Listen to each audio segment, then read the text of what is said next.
Are you having problems that your Amazon Fire TV app is not working and you want to be able to fix this? Well, then this video is going to be perfect for you because I actually had a lot of problems with this before myself, and I'm going to show you how I was able to fix it quite quickly for me. So basically what I did is that I firstly closed the Fire TV app and instead I went into the settings app on my phone.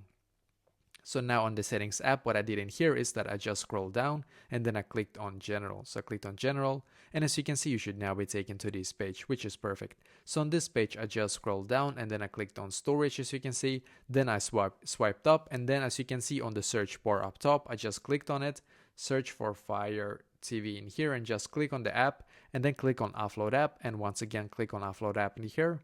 Then click on the blue button here once again and just wait for your Fire TV app. Now as you can see, it is quite actually fast. It's going to update to its latest version now. So by doing this, you're actually forcing the app to update to its absolute latest version. So wait for it to be done, then go back into the app, and hopefully now it's going to work for you as well.